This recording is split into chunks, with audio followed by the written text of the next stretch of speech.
philosophical in terms of humanism. At the Humanist Lens, our goal is to help people understand what Christian humanism is, how it's important to engage in a discussion around humanism and the roots of Western culture. Mm-hmm. So, as you're engaged in Renaissance poetry and the humanism of the time, do you think Christian humanism offers a lens through which it's possible to read giants like Shakespeare in distinct ways? Like, are we missing something if we're not taking a Christian humanistic view of those great writers of the Renaissance? Right. Yeah. That's a great question. We talked about this at the luncheon today, and so I have a lot of different aspects of this buzzing in my head. And I think it'll be helpful for me to kind of just dislodge Shakespeare a little bit from my head and just think about reading generally in our attitude, our posture, our outlook with readings. I mean, I was really, again, kind of inspired to think more about one of the themes I brought up in my lecture last night was syncretism. And I think that particular syncretism that the humanist valued so much, what does it mean to kind of have this explicitly Christian perspective in your scholarship? You venerate the scriptural texts most of all, and yet have that, sometimes comically enthusiastic thrill to have found, to have rediscovered, to have recovered all of these pagan classics. And I'm always kind of inspired by, there's no need to apologize, there's no need to gut Euripides or Lucian, Yeah. Now, will you be able to make every aspect of Lucian compatible, with maybe a Christian sensibility? No, but who exactly is requiring that? And it may be, and I think Erasmus and Thomas More knew this, that Lucian may be just the kind of witty, kind of antidote in our reading, in our writing lives, to keep us from being, how to put this gently and carefully, kind of over-earnest, kind of painfully earnest, kind of unattractively earnest in some of our own expressions of our faith. So what came up interestingly today was, what does syncretism look like today? And I think it still stands that, gosh, I hope my students can, I mean this quite serious, I hope they fall in love with Homer's Odyssey. I mean, it's one of the great stories. It's just endlessly fascinating, it's endlessly rereadable. I hope they fall in love with the tensions and plays by Euripides. So that's as much the kind of Erasmian mandate now, as it was back in his own day. But I do think it's kind of healthy for us to think about what other kinds of syncretism we might benefit from thinking more about and maybe enacting. I do think humanistic practice is so much about putting things in action.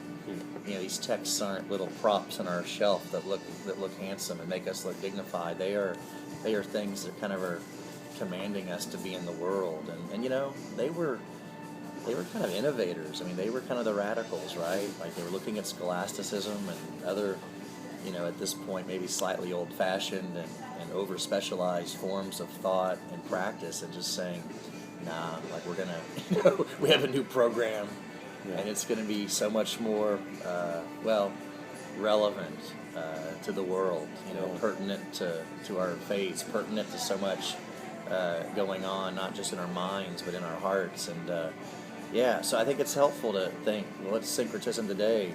Jens and I were talking about, Christian scholars who aren't just, dipping their toe into kind of the broader culture, but really, and he made this point today that was so right, and I wish I would have made it in a more articulate way earlier in our luncheon conversation, but he just said, there's a confidence that we see in these Renaissance humanists, and what we should do is kind of take from them that confidence that helps us say, well, let's just relax, And I think what he's really getting at there is this really deep, robust sense of creation, of culture making, being a certainly worthy thing, engaging with culture, and then really culture in its broadest, most diverse aspects, being something that's also a part of this created order that we can celebrate.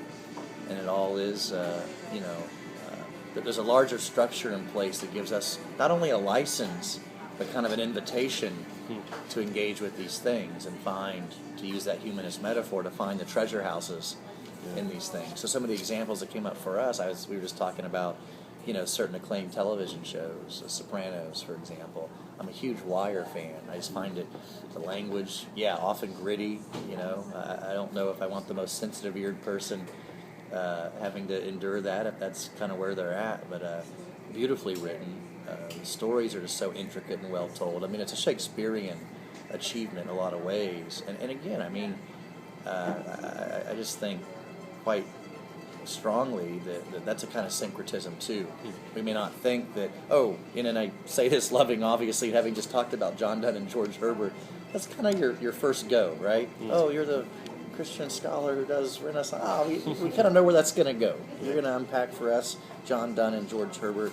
Perfectly worthy. I'd love to do that for a career in many decades if I'm given those. But, we need cultural critics too, and I think that's part of the humanist impulse that we were discussing the word worldliness. In our context, that's so often a kind of loaded word.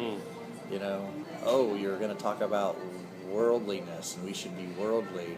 Why don't you just say we should be gluttonous or lustful, And I think the humanist kind of prerogative is, no, we do need to be, cultural critics. We need to be there celebrating things to be celebrated, interrogating culture, just being involved in culture, being a witness in that broader cultural forum, So, I don't know if I've answered your question directly, but certainly these are some things that have been coming up, even because my mind's bubbling from last night, after the lecture, from this luncheon today. It's just nice to have the occasion to kind of think about some of these things freshly like this. Yeah, that's excellent.